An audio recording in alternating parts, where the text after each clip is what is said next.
गोविंद धाम के संरक्षक अध्यक्ष संत श्री त्रिलोचन दास जी महाराज के सानिध्य में 3 दिवसीय दास धर्म समागम का आयोजन हो रहा है। इस समागम के दूसरे दिन भक्तों को संबोधित करते हुए महाराज जी ने कहा कि साधु संत और सनातनी के साथ बैठकर एक आम इंसान की आत्मा भी पवित्र हो जाती है और जितना सत्संग में बैठेंगे उतना ही हमारा जीवन सफल और सरल होने लगेगा। आपको बता दें कि इस अवसर पर भाजपा राष्ट्रीय महासचिव तरुण चुंग नागा साधुओं में जिन्होंने सबसे पहले कुंभ में स्नान किया, उन्होंने भी आकर श्रद्धालुओं और भक्तों को आशीर्वाद दिया।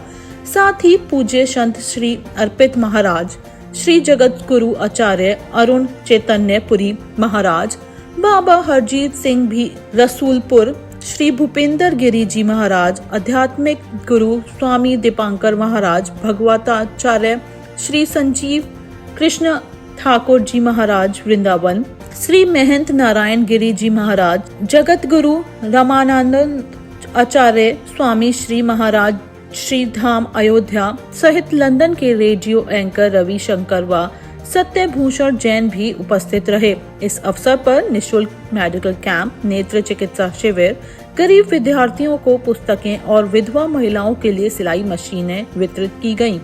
साथ ही यहां 24 घंटे लंगर का भी प्रबंधन किया गया।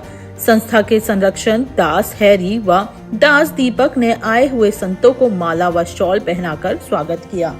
गुरु जी 3 दिन का समागम कार्यक्रम क्या कहना? दास धर्म दिवस का समागम है और आपके सामने सारे संत शिरोमणि महापुरुष, इतने बड़े बड़े प्यारे प्यारे रब के भजनानंदी हमें आशीर्वाद देने के लिए, आपको आशीर्वाद सबको देने के लिए पहुंचे हैं। इससे बड़ी और कृपा कोई नहीं हो सकती। संतों का तो संसार में आगमन जो है, संत न होते जगत में जल मरता संसार। आप ही नहीं बचा रखे संत शरण, जो जन परे सो जन उदरनहार। तो बस कृपा है और संतों का आशीर्वाद है। संत समागम जो हो रहा है, हम सब उसकी बड़ी उस कृपा है। तो ये सब उद्देश्य है कि सनातन धर्म जो है, जो शाश्वत है, जो सत्य है, सच्चिदानंद है और जो सत्य नारायण है, जो दया का मजस्मा है, जो तप की कृपा है और जो क्षमा, जो सनातन धर्म के 30 लक्षण है, वो सारे के सारे श्रीमद् भागवत गीता में। तो वो सब महापुरुष चलते फिर जंगम तीर्थ है। ये जो महापुरुष है, ये जंगम तीर्थ है। ये जो कृपा करने वाले हैं, तीर्थों में जो सबसे बड़ा तीर्थ होता है। आज लगता है कि लोहड़ी में महाकुंभ आ गया। हाँ, कृपा ही है। महाकुंभ तो संत के दर्शन करके ही हो जाता है।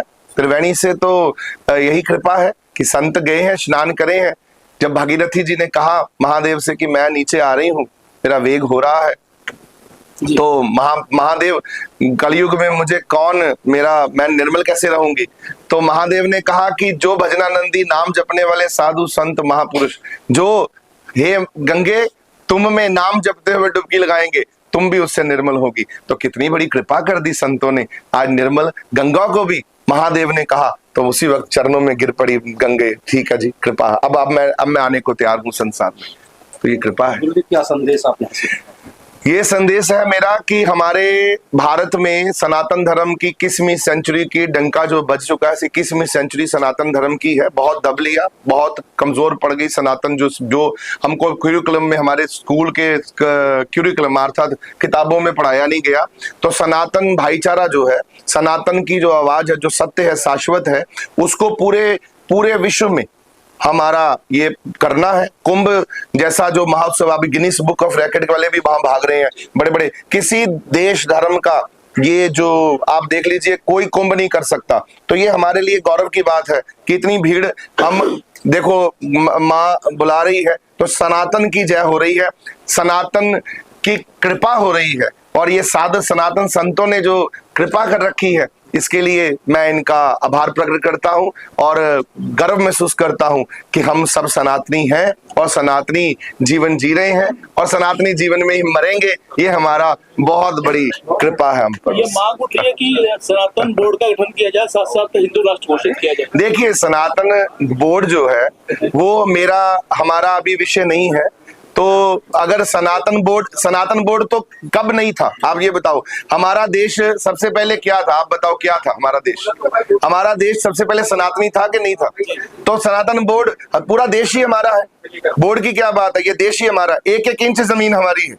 क्योंकि हम सनातन से पैदा हुए हैं, शुरुआत से प्राचीन से पूरे पीछे से जाके देखिए इतिहास क्या कहता है। हम सनातनी थे, ये मुल्क सनातनी था। विदेशियों ने आके हम लोगों के साथ जो किया, वो हमारे साथ जो हुआ, वो आप सब गवाह हैं। तो उसको बदलना है, वापस बस चेंज करना है, जो पहले था वही होगा। गुरुजी वक्फ बोर्ड को लेकर क्या कहेंगे सर? देखिए वो कुछ नहीं है। वक्फ बोर्ड जो था वो केवल नेहरू और ये जो जितने भी उस समय के ये जो कांग्रेस वगैरह के जो लोग थे, इन लोगों का छलावा था, इन लोगों का दुनिया को लूटने का ढंग तरीका था। तो इन लोगों ने एक छोटी सी कौम का डरावा दुनिया को दे रखा था, खाम खाम में डरावा दे रखा था। कुछ कर नहीं सकते थे, अरे ये कर देंगे, ये इस्लाम ये कर देगा, मुसलमान ये कर देंगे, तो उसको एवं खाम खाम है।